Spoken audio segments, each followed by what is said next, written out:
it's okay to speak for free as long as you know why you're doing it. And so you're providing something of value. And so you want to get something of value in exchange for that. And that may come in the form of a check. It may come in the form of a variety of other things.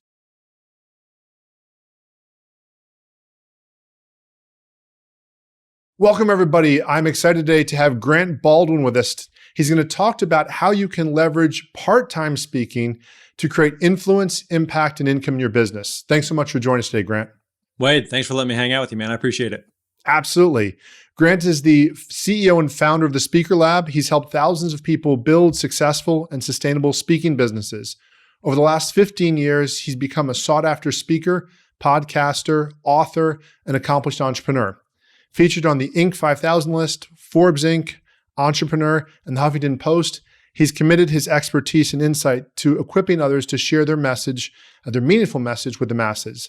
So Grant, maybe just share a little bit how you got started, what got you so dialed in on speaking as opposed to other ways of doing things. Yeah. So way back, if we go way back in the time machine, when I was in high school, I was actually really involved in my local church, and my youth pastor had a really big impact in my life. And for a long time, I was kind of like, I want to do that. Like that seems like a really cool profession. And part of it was like I felt like if I could make the kind of impact on other people that he had made on me, like that seems like a really rewarding, fulfilling type of career and profession. And so it's kind of the path I was on. One of the things about that was the opportunity to speak. He was speaking on a regular basis as a youth pastor. He was a very phenomenal speaker, and actually, when I was in college, I worked for a guy who was a full-time speaker. And so I kind of helped a little bit behind the scenes with him on kind of the contracts and booking and travel and logistics, that sort of thing. And so I kind of got a little sense of like, okay, there's a thing here. I don't know what that looks like or what that means, but there's something there. So I actually went to Bible college, was a youth pastor for a little while. And as a youth pastor, I had a lot of opportunities to speak as well. And speaking was just one of those things that I felt like I was decent at it. I wasn't the best at it. I wasn't the worst at it, but I was like, I enjoy this. There's something there. And I enjoy doing it. I look forward to it. I'm getting good feedback from people. And so I was there for a little while. And then when I left that, I spent the next like 6 to 12 months just trying to figure out like, okay, what do I want to do now? What do I want to do with my life? And the thing I kind of kept coming back to is speaking. I was like, I think I could do this. I want to give this a shot, but I just had no idea, like, how do you find gigs and how much you charge? What do you speak about? Who hires speakers? Like, how does this like mysterious black box of the speaking industry work? And thankfully today, like there's a lot of resources available and we try to provide a lot of those resources. But at the time, there just wasn't a lot. So I was emailing and stalking other speakers and just harassing them, just like, tell me what to do. And I kind of felt like I had the potential, but I needed the plan. Meaning I felt like I was a decent speaker, but I just need someone to show me like, how does the business of speaking work?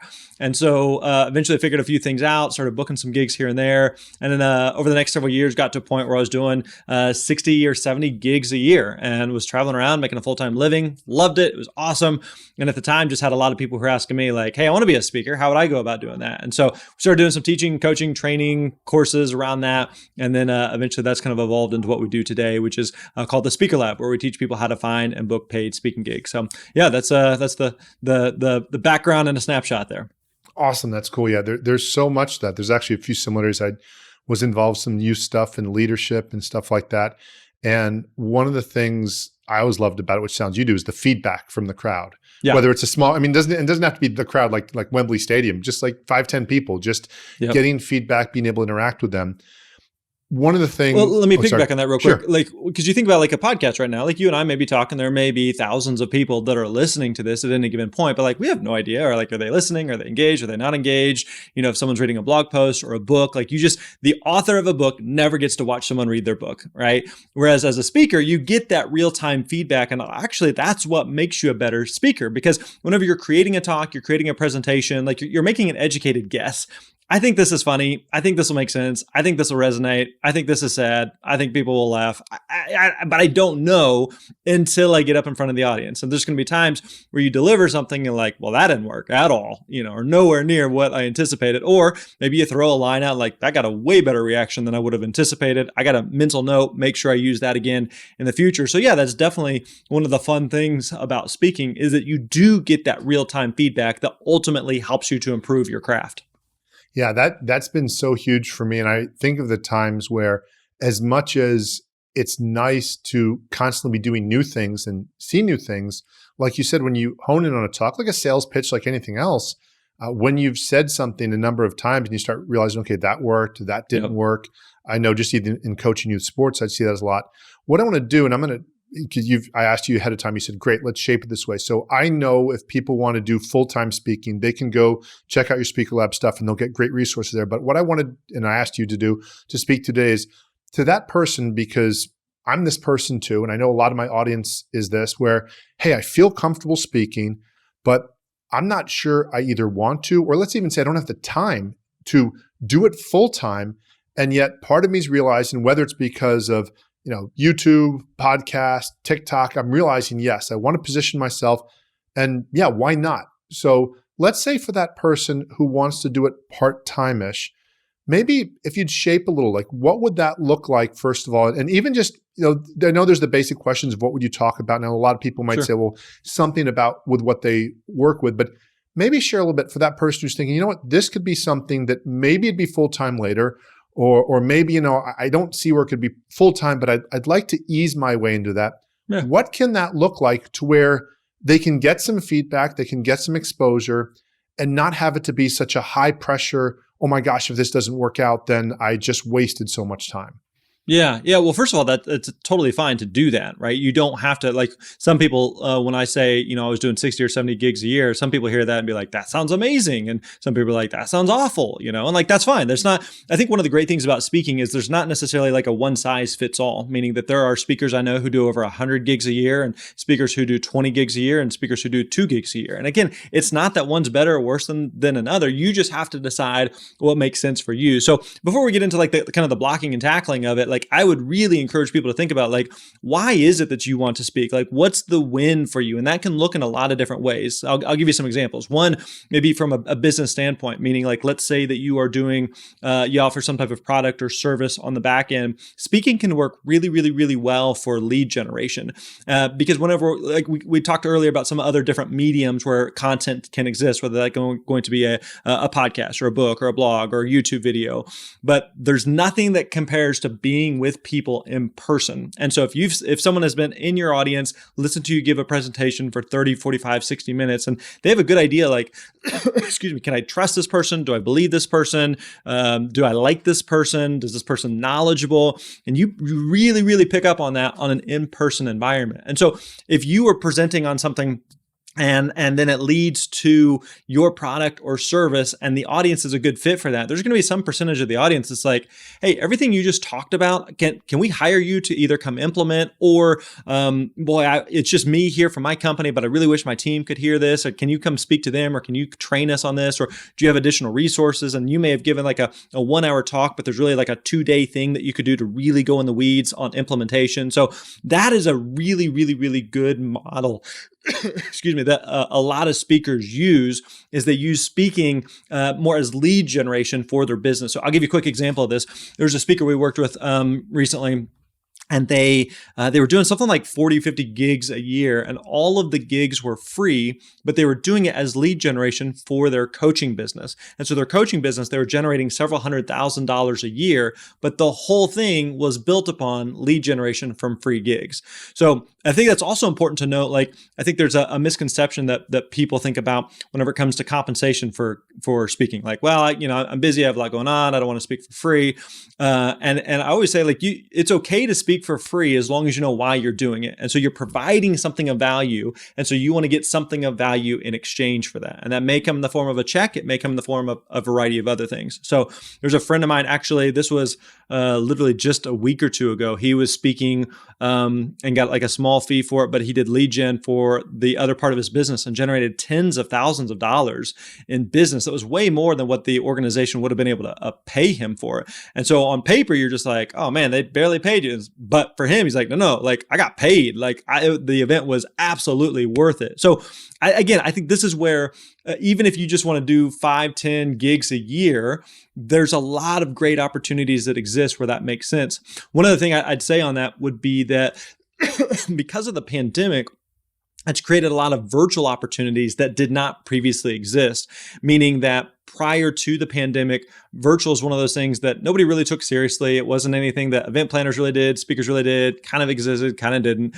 Then the pandemic hits and like, there's no live events. Like, it's just not even an option. And then all of a sudden, like, virtual comes on the scene and it's the only game in town. What we've seen now is if we fast forward to today, is that live events have come back with a vengeance. People love being together with other human beings. You can never replace or duplicate the in-person experience. But at the same time, virtual has stuck around, which is what we anticipated happening. And so there are going to be actually more opportunities than what previously existed, because there's now live opportunities are back, virtual opportunities are sticking around. We're seeing a lot of hybrid opportunities where maybe you might go speak at something live and in person, and then maybe a couple months later you do a follow-up via Zoom. And so it increases the opportunities for speaking, for building deeper relationships with an audience or with a company. So all that to say, long answer here, but there's a lot of opportunities for speakers, even if you want to speak on a part-time basis. Yeah, thank you so much. I think there's so much to that to unpack. And I think about, like, literally just yesterday, actually 2 days ago was the presentation of it. We're now, for those of y'all, this is what, March of 2022. We're now kind of coming off a lot of the COVID restrictions. And this particular event was designed to be an in-person event. And about 2 months ago, the Omicron was still just doing its thing. And so they said, okay, hey, we're going to have to do it virtual.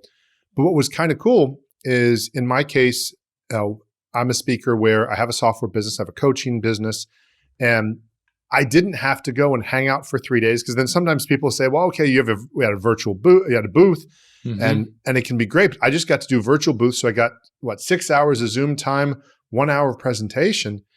And I'd say for the most part, I don't know what your experience is, I think I got the 80-20. I got the most of the people that are involved or are interested, they saw me anyway. I mean, like you said, there's no relationship building to the same level. Sure. But from a standpoint of, in the past, where you sometimes have that awkward situation where it's like, okay, are we paying you or we don't pay you? And as you and I know, depending on where you're at with your business model, I mean, hey, if you can get in front of 100 people who are your ideal client, that's compensation sometimes too.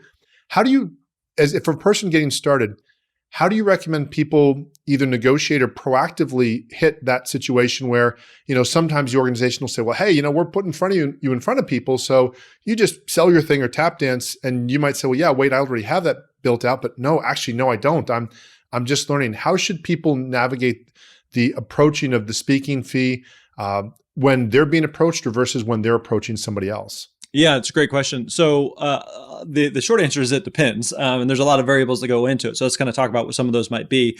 Again, this kind of goes back to like why you want to speak, what your goal is with speaking. So I'll give you an example. When I got started speaking, I didn't have a product or service. I didn't have a book. I wasn't doing any coaching or consulting.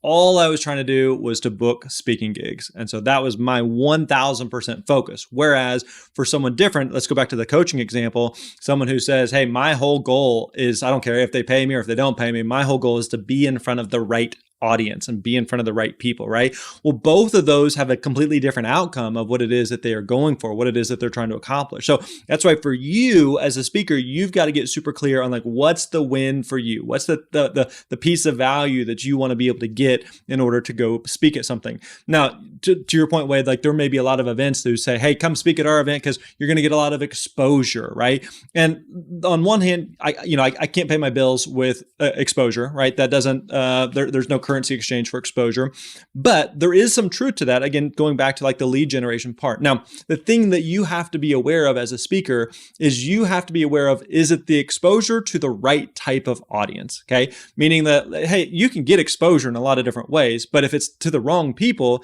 then like, what's the point of it? Right. So if you know that so for example, if you said, hey, I could go speak to this group and there's only 20 people in the room versus that group over there's 200 people in the room. But if those 200 people are not a fit at all for anything you're wanting to do, and these 20 people are 20 of the most spot on people who would be interested in your product or service, who may be interested in hiring you for additional things, 20 people is probably a way more valuable audience than what the 200 would be, right? So it's so much more than just the black and white of, you got paid or you didn't get paid or how much should I charge or don't charge, but really determining again for you, like what's the goal with speaking? What is it that you're trying to accomplish? What is it that you want to get from speaking? And then that kind of determines what you might charge or when it might make sense for you to do something for free or not for free. Another factor might be just the location and the proximity. So a way to think about this is think about it like think about like your time like a hotel. Okay. And what I mean by that is there's going to be like true supply and demand on your time. Okay. So if you're a busy speaker, like typically the way most speakers tend to operate is spring and fall is usually a little busy. Summer slows down a little bit. Winter, anything around the holidays is a little bit slower. So for example, when I was speaking full time, my Septembers, my Octobers was slammed. April, May was slammed. But boy, if you can get anything in December, it was good. It was a good thing, you know. So another example would be like if you went to book a hotel room in New York City, you could book a hotel room on December 1st in overlooking Times Square, and it's going to be one price. You can book the exact same room on December 31st, New Year's Eve, overlooking Times Square, and you're going to pay astronomically more because of the loss of supply and demand. And the same thing is true on your time. And so an example of this would be if I, like right now I live in Nashville. And so if I was invited to speak at something for free and it was the right audience and it kind of made sense, and it's here in Nashville, it's a lot easier to say like, yeah, it's right down the road. Like I can go do that. I can be home for dinner. Perfect. That's a win, right? Like one thing I always look at is and I joke around with my wife and kids is like, how many sleeps am I going to be gone, right? The more sleeps I got to be gone, the less interested I'm going to be. If I can go speak at something and I can sleep in my own bed, that's a huge win. So that's a factor to think about. Another thing is going to be your actual hard cost, meaning let's say if I live in Nashville, I'm invited to speak to a small little group in San Francisco, that's going to cost me, and they can't afford anything. It's going to cost a good amount to fly out there for the time there, to fly home. It's a significant time and money and financial investment. So then again, I just got to kind of count the cost that, is this worth it? In some cases, yeah, absolutely. The 20 right, best, most perfect people are in that room in San Francisco and I'm in Nashville. How do I get to San Francisco, right? So that may be the case, but you've got to make some assumptions there for yourself if that's going to make sense. Again, this also ties into where like virtual can be really, really powerful. Whereas before, boy, the challenge of getting to San Francisco or wherever may be a pain. But if I can present virtually and be able to still stay home and be home, then it's a lot easier to accommodate that. So there's a lot of different ways you can kind of go about it. But again, I think it comes back to this idea that we've been talking about, that you have to be really, really, really clear on what's the goal for you with speaking. And then as you're looking at opportunities, do those opportunities, whether they're free or paid or whatever it may be, do they align with what it is that you're trying to accomplish? Yeah, there's so much that I remember when I was single and then when I was engaged, but we didn't have kids. Speaking was cool. Hey, we're going to such and such place. And my wife, hey, come on, let's go there. I'm speaking in Vegas. Hey, they're paying for the hotel. Great, I'll get the flight. Like it all depends. And now with kids, it's a whole different thing. And one of the things, and I'm wondering, you could probably expand on this a lot, but I'm thinking of, again, this group that I spoke with yesterday. What was very interesting is I've now spoken with them probably about 4 or 5 times. And so far, every time has been virtual. Because again, just the timing with the pandemic. But what also even led me to go ahead and book the flight. And I actually technically lost money on the flight because the flight got canceled to the original event was I knew it was a long-term relationship and they made it clear and I made it clear. And in fact, when I spoke to them, when they said, hey, we've got this big event coming up, I'd said, well, hey, why don't I do 1 or 2, I'll do free webinars ahead of time to kind of gauge the interest, because I've experienced that. What you've said is, hey, it sounds like the same audience. It sounds like a similar audience that I'm liking. I'm like, well, gosh, I still don't want to travel. And to your example, I remember when I started thinking of time as, well, look, if I'm going to literally be gone 24 hours, that I can't be with my family, do what I want. I mean, technically I'm sleeping part of that time, but that's as if, that to me, that's time. I could be billing that. I could be doing something else. So the traveling piece seems a lot more of almost an imposition, but something that I can check with first. How can somebody tell if somebody's also serious, and what's a good way? What's a reasonable amount of requests, like once before, once after, so they can kind of see, is there a relationship here that maybe allows for a couple exposures? Because we know, the more times you're exposed, if you're good, that there's a good chance something's going to come from it, as opposed to there being all this pressure on one event. Yeah. So again, if we kind of go back to like, what's your goal with speaking? So for example, when several years ago, when all I'm trying to do is book gigs. Again, they got to be the right gigs. You're not just looking for anything and everything, but they got to be the right gigs. But there will be opportunities where if my sole purpose is to book gigs, that's like, it's not exactly perfect, but it's better than nothing. And I'll give you an example of this. So I remember early on in my career, I got invited to do, at the time I lived in Missouri, and I got invited to do this small little conference in Oklahoma. It was a state conference. They had $500. And so by the time I drove down there, paid for hotel and travel, I was like, it's basically going to be break even. And so, if on one hand, you're just like, well, what's the point? And on the other hand, you're like, hey, it's another at bat. And the lesson here is you have no idea who's in the audience. And so here's what happened. So I go speak at this event, and it goes really well. There's maybe 100 people there or so. And afterwards, I finish speaking. There's a lady that walks up, introduces herself. And again, this is for a small state conference, a state organization. And she says that my husband is the national director for this organization. And you need to be speaking at our national conferences. You're really good. I'm going to let him know. And had no idea, zero clue she was in the audience, no idea who that lady was. And sure enough, like a week or so later, her husband reaches out. Hey, my wife saw you. You were awesome, and we want to have you. And he booked me to do the keynote for 3 of their national conferences, right? And again, it's an example of you have no idea who's in the audience. Now, does that mean that you should just be bouncing around from event to event to event, crossing your fingers and like wishing upon a star that hopefully the right person's going to see you and all of a sudden you're going to be discovered? No, that's not a great strategy. But to your point, Wade, I heard a friend say one time, the more you speak, the more you speak. The more you speak, the more you speak. Meaning like speaking is a momentum business, right? The more you speak, the more the people see you, more the events are aware of you, more that you're top of mind, more that you're being referred, more of, hey, I saw this speaker, they were awesome, more the event planners telling other event planners, more of them bringing you back for other things. And so all of these are factors, but again, they all tie back into what is your goal as a speaker? What is it that you are trying to accomplish? And so once you're clear on that, then again, kind of making some decisions about which events you should do, which events you shouldn't do, what you should be charging if you are willing to negotiate on any of that. All of that becomes a lot simpler once you're really, really clear on the why. Awesome. Thank you. There's so much there. So, and I'm going to go through some of these a little quicker, and I think you can definitely drill down on these. So there's a lot of different ideas about how you get started as a speaker. And I remember something I loved that I heard Marianne Williamson say in an audio version of one of her books, where she said she was tired of hearing actors say that they couldn't act.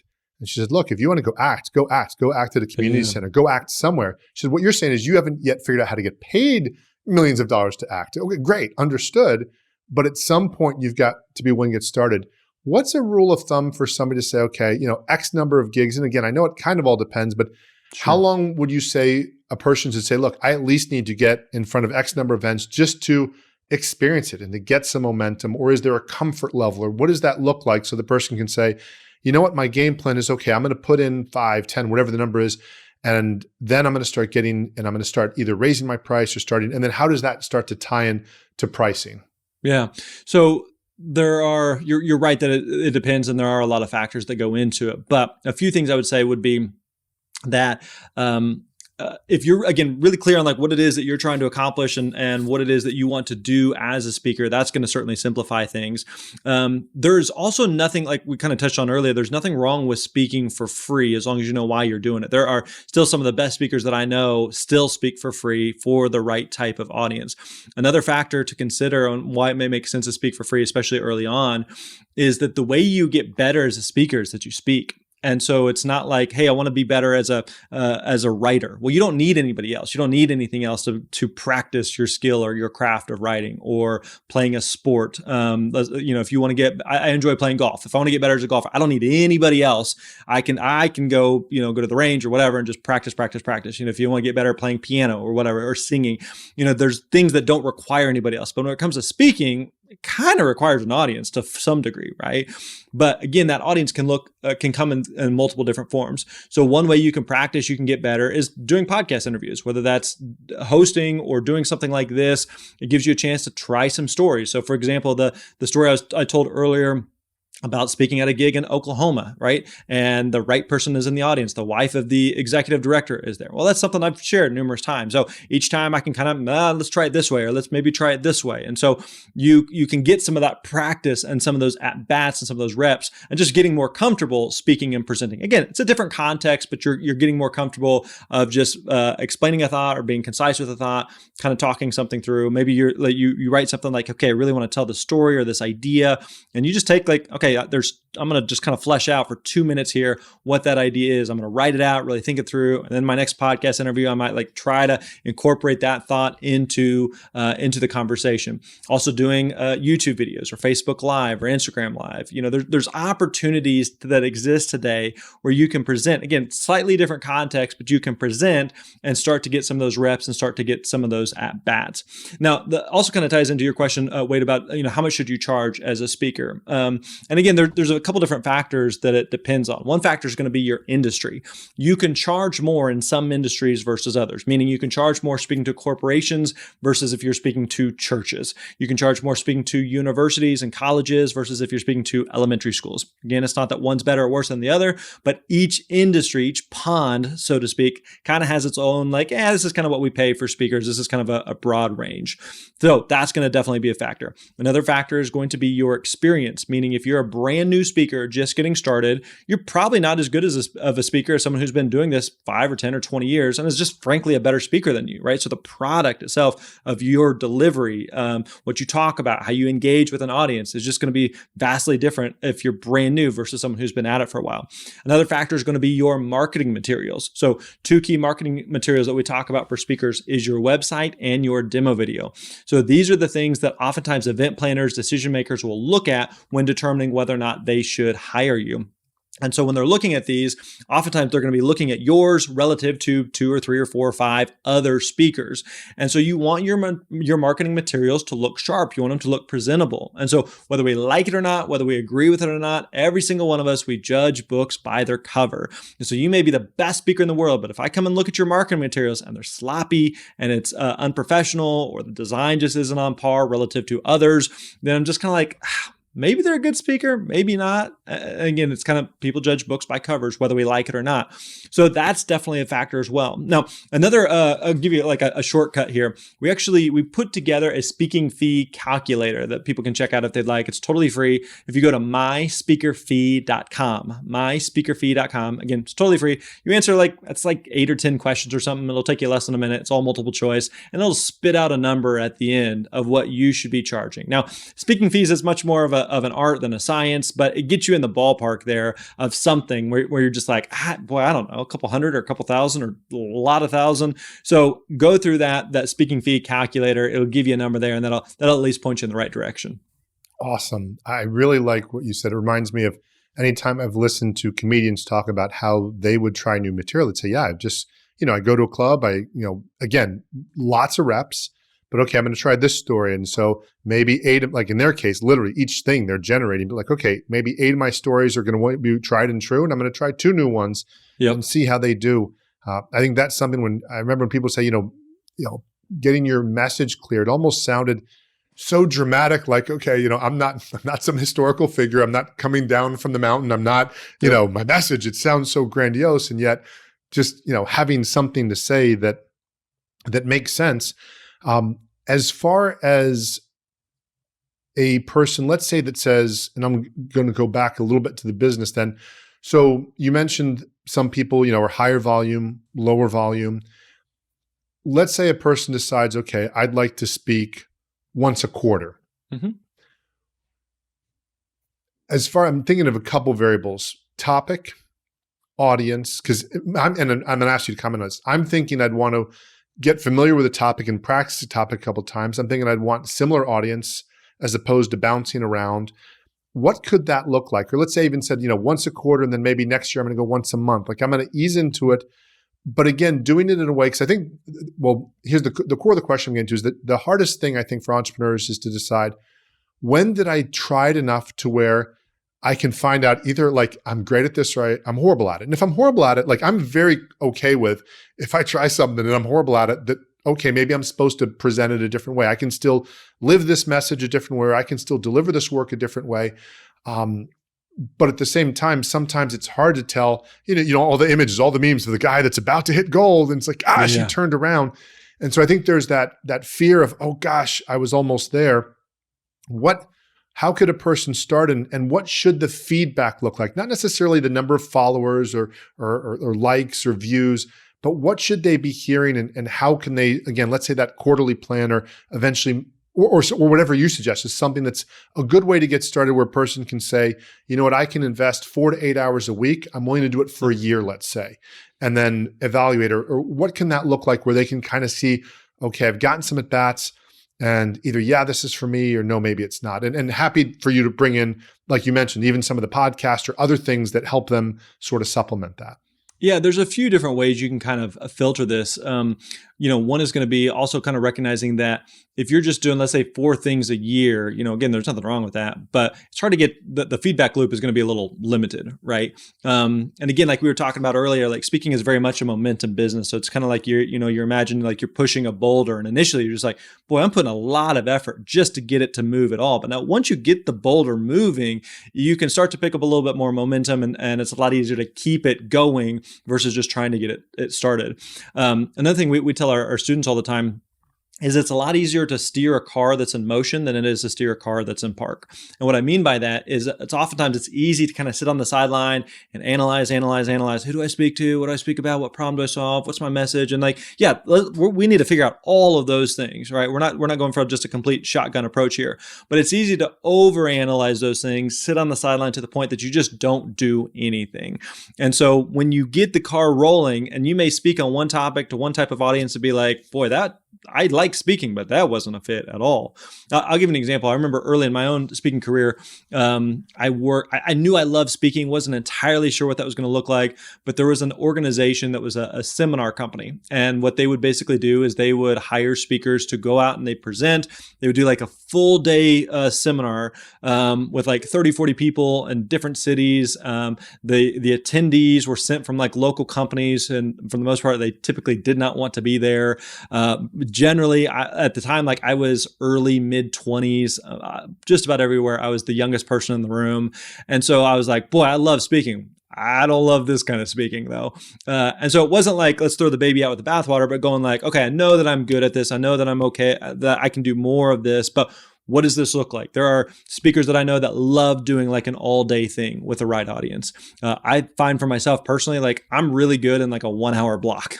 And that's about it, right? And other people are like, 1 hour, you can't cover anything. Well, I need 3 days with 10 people, and we're going to go deep in the deep end. Like, that's great, And again, that kind of goes back to one of the things we talked about at the beginning. There's a lot of ways that speaking could look in terms of like what would make sense for someone. So some of it may be early on, you're at the buffet, just kind of like trying a couple different things to kind of get a sense of like, what makes sense for you, what it is that you want to do, and how speaking fits into your business.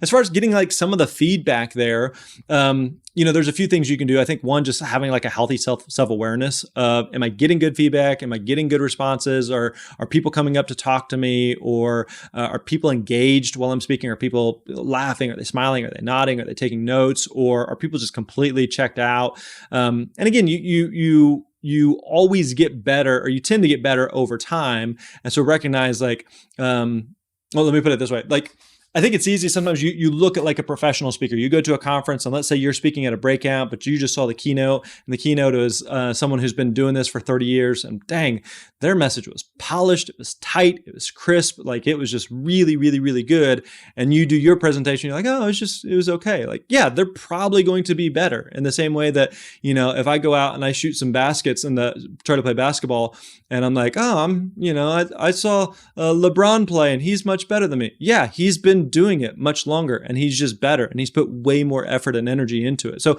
you got to be cautious and not like comparing yourself to, hey, I'm at step 1 and there they are at step 30 and like they're better than me. Yeah, that's the way it works. And so be cautious when you're kind of looking at that. Another thing you can do is just getting feedback from trusted friends or family members, or even if you're building relationships with other speakers, and getting feedback from them. Like, shoot straight with me, be honest with me, that what worked, what didn't work. When I was speaking quite a bit, if my wife is in the audience, she's always like good to give feedback, and she saw me speak a lot of times. And there were times I'd finish up and she'd be like, that was really good. You brought your A game today, honey. And I was like, yeah, all right, okay, I feel good. And times I'd get off stage and she'd be like, not your best. You're like, crap. So getting some of that feedback from people is valuable and important. Again, I'm kind of throwing a bunch of stuff out there. No, that's great. We'll see what sticks. That's great. I think, there's a couple of things you said there, I think, which are so true is I think of the podcast concept of I spent 7 years contemplating starting my podcast because I was I'm going to make it perfect and it's got to be this way. And just contemplating.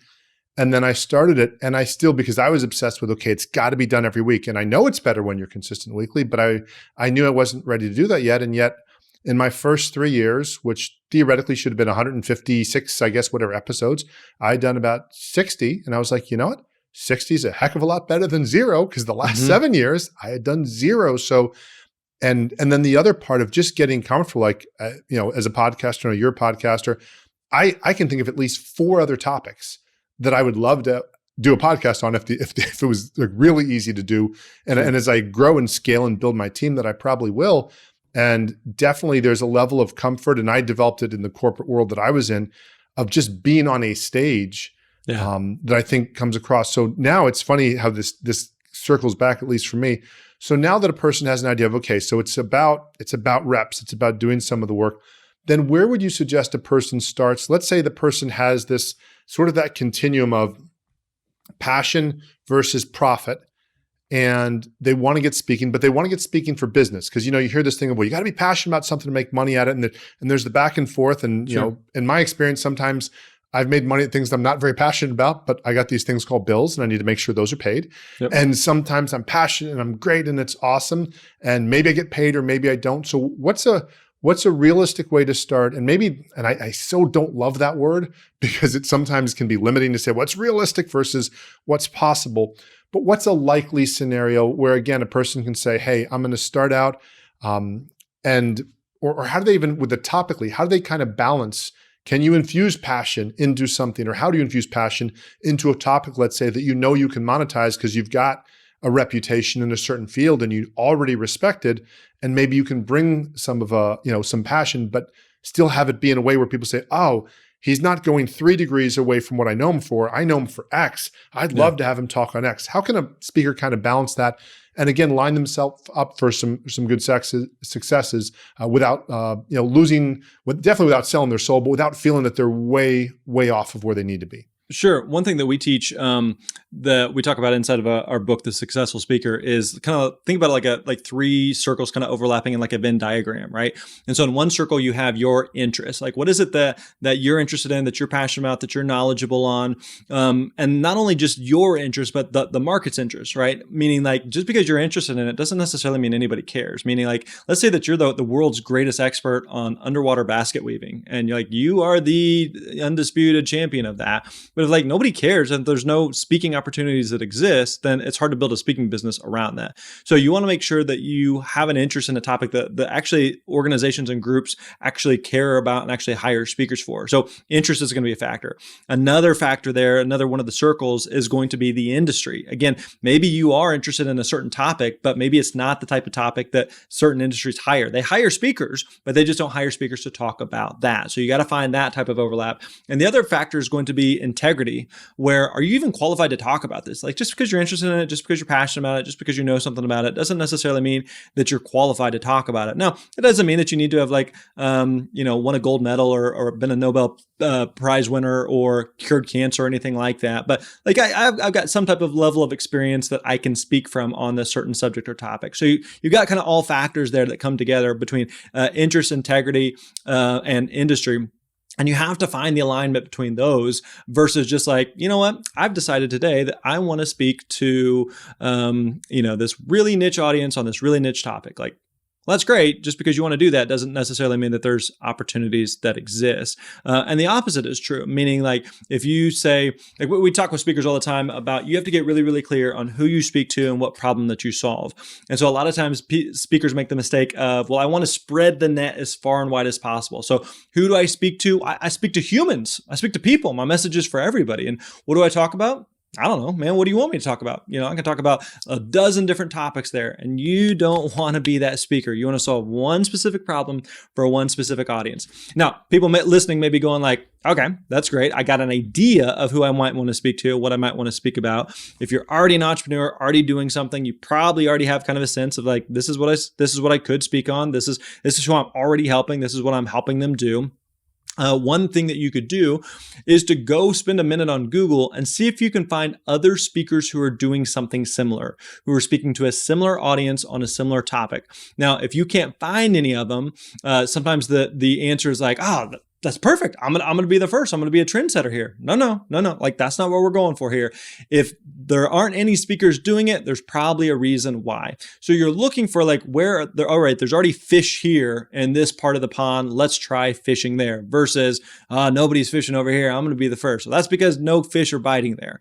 So look for the opportunities that already exist in your niche or field. And again, if you're an entrepreneur who's already doing something, some type of product or service that you're providing, you're probably already like familiar with your pond. You're already probably familiar with like, here's the association events, here's the trade shows, here's the events that you're probably already going to, that you're attending. You've seen what they hire speakers to talk about. You're probably even familiar with some of those speakers or people who are planning those events or putting those events on. So like even just kind of like looking around in your backyard of like what's right in front of you that you're already familiar with. Let me give you another example on this. So I remember a while ago we were working with a speaker, and he was getting started with speaking. He'd been in real estate his entire career. And I'm gonna butcher part of this. I don't remember exactly, but we were talking, and I said, "All right, talk to me about who you want to speak to." And he's like, "I want to speak," and I don't remember what the industry was, but it was just totally unrelated.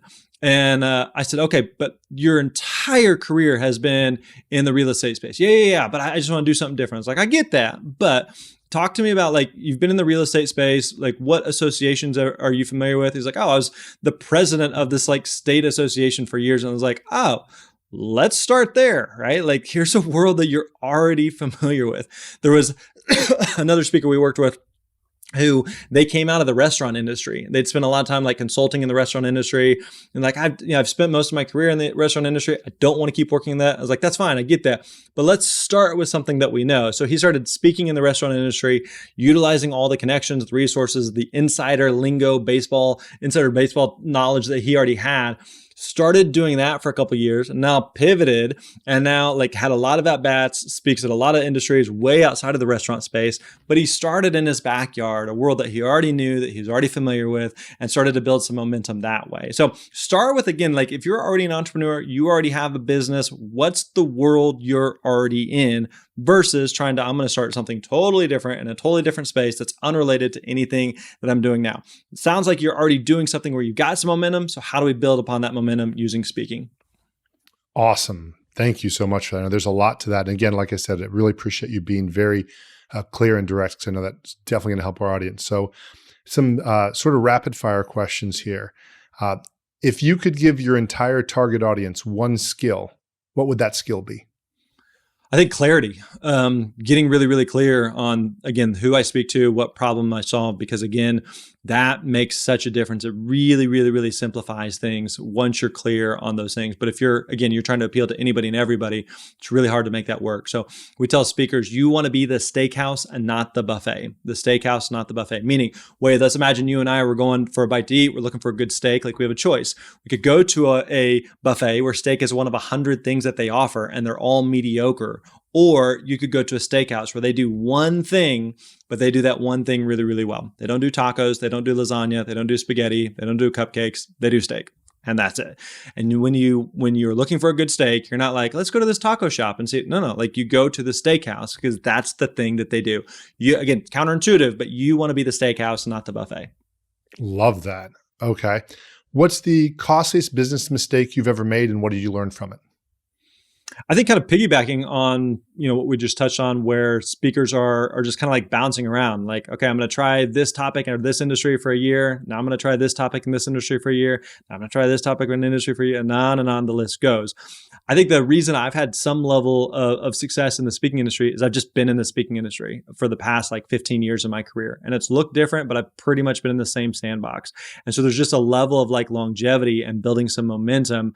And there's a lot of other things that are of interest to me that going, I have the same shiny object syndrome that everybody else does of going, boy, I could do something over there. Let's do something totally unrelated to speaking. There's cool opportunities there, something I'm interested in or passionate about. But knowing I've built a lot of credibility in this one space by being in this one space for so long. So instead of just bouncing around and say, choose my lane and commit to being in that lane for a while. Awesome. All right. You just answered the next one. All right. What do you find? And this literally goes more to the productivity side. What's your best tip to get more results in less time? What do you do? I try to be really, really intentional and focused with my time. Meaning like it's one thing to just kind of sit down at the computer and going, okay, what are we going to do today? Versus like being intentional of going, okay, let's like really be specific on what thing I need to be working on and what order do I need to be working on those things. There's going to be, especially when it comes to speakers, if one of the primary goals is booking gigs, there's a lot of things that you can spend your time and energy and effort doing that do not move the needle with speaking, okay? Social media is a big time suck, meaning sometimes speakers think like, I'm just going to, I'm going to craft this great LinkedIn post, or I'm going to work on my next tweet, I'm going to make this YouTube video. And those things are much more reactive, meaning like I'm going to put this stuff out there into the ether and I hope that people magically find out about me as a speaker, versus being clear on, okay, this is who I speak to. This is the problem that I solve. Where do those people exist? Let me go to those people. Let me give you a quick example. When I was in high school, snow days were amazing, right? For multiple reasons. So obviously you get out of school, but one of the best reasons for snow days was me and a buddy would go around to the fancy rich neighborhoods and we would shovel driveways. And the way we would do that is we wouldn't sit at our houses and just wait for them to like, hopefully they find us magically somehow. We would go door to door to door. Hey, I saw that there's a problem that exists in your driveway. Would you like for us to make that disappear? And we would go and we would earn, a couple $100, which was $1 million to a couple teenage dudes. And it was great because again, they had a problem. We went to them proactively rather than being reactive, hoping that they magically find us. Oh, I really like that. Yeah. I used to do a lot of, selling candy in school, lawn business, pulling weeds, that sort of stuff. So yeah, absolutely. What is when you nailed one thing on the social media? I know it's such a the what do they call them? The hits, the dopamine hits are good, but gosh, sometimes it can be difficult. What have you dropped from your business or your life that's been most liberating for you? Dropped from my business. I think it's kind of a roundabout way of answering this, but I think like I feel really, really intentional on the type of business that we want to have. I tell our team all the time that who you are is more important than what you do. Meaning, we're not trying to build some juggernaut. We're not trying to be on the cover of some magazine. I tell the team regularly, this isn't the Grant show. I'm not trying to do something to build my own ego. I really want to be intentional about the way that we do things. And we want to grow at a pace that is sustainable and not some rocket ship thing. One of our key people on our team came from a startup where it was expected that you're working 60, 70, 80 hours a week. You're burning the candle at both ends, or you have a long commute to the office. It's very, very stressful. I'm just like, man, I don't want to do that. Like, I wouldn't want to work there. Like, life is too short to work like that. So we've been really intentional to build the type of business on our terms. And so for the audience, you're building a business and you get to choose how you do it. You get to make the rules. Like this is a game that we're playing and you get to decide the rules for what makes sense for winning, what makes sense for losing, and how you want to go about doing it. And you can be influenced by other entrepreneurs or other people or whoever, but ultimately you get to decide what the game of business and entrepreneurship looks like for you. Absolutely. Awesome. And what are you most excited about in your work right now? I really, really love the team that we get to work with. So we've got about 25 team members and we're a completely virtual company. Everybody's all over the map, but we just really, for a virtual company who doesn't get together real often, like, boy, we have really strong company culture. And there's a lot of team members that we've hired who've joined the team who've said, you sold us the company culture, but it's way better than I expected, even on the other side of the curtain. So that's something I really, really enjoy. I know that we're doing meaningful work. I know that we are, in a lot of ways, we are helping the speaker that I was 15 years ago going, man, I think I can do this. I just wish someone would just stink and show me how to do it. Like, I can execute, just tell me what to do. And so I know we've got a lot of those speakers that we help, that we've worked with thousands of speakers, every US state in 49 different countries around the world on all different subjects and topics, all different ages and stages of life. So I know that we collectively are really making an impact and a difference. That's awesome. Congrats for that. Yeah. Being able to help the person you were 5, 10, 15, 20 years ago, that's where I'm at. It's so huge. And then last question, other than your information, what are you most excited about in your personal life right now? My wife and I just celebrated 20 years of marriage. Congrats. So that's pretty cool. Yeah, we were high school sweethearts.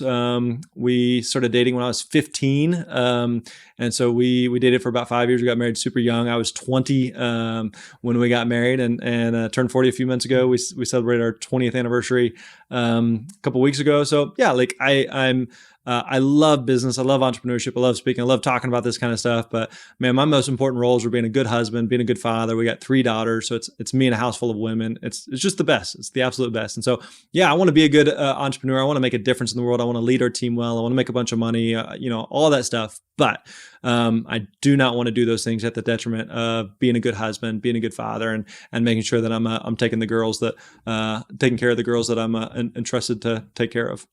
Awesome.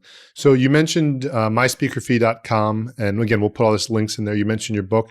Where else can people reach you? And again, we'll put the links in there. And how can they connect with you? Hey, you're listening to a podcast right now. So if you're looking for more podcasts, you want to go deeper on this topic, host a podcast called The Speaker Lab Podcast, The Speaker Lab Podcast. And so go check that out. We've got close to 400 episodes there. So hundreds of hours you can go through on all different, again, subjects and topics related to anything and everything speaking related. So yeah, check us out there. Everything else we do is over at thespeakerlab.com. If there's ever anything I can do to help you, support you, please don't hesitate to reach out and let us know. All right. Awesome. Thank you so much for joining us today, Grant. Thank you for sharing so much great insight and wisdom.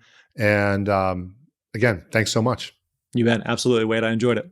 All right. And everybody on the audience, as always, look forward to helping you impact more people and make more money in less time, doing what you do best so you can better enjoy your family, your friends, and your life. Thanks for listening.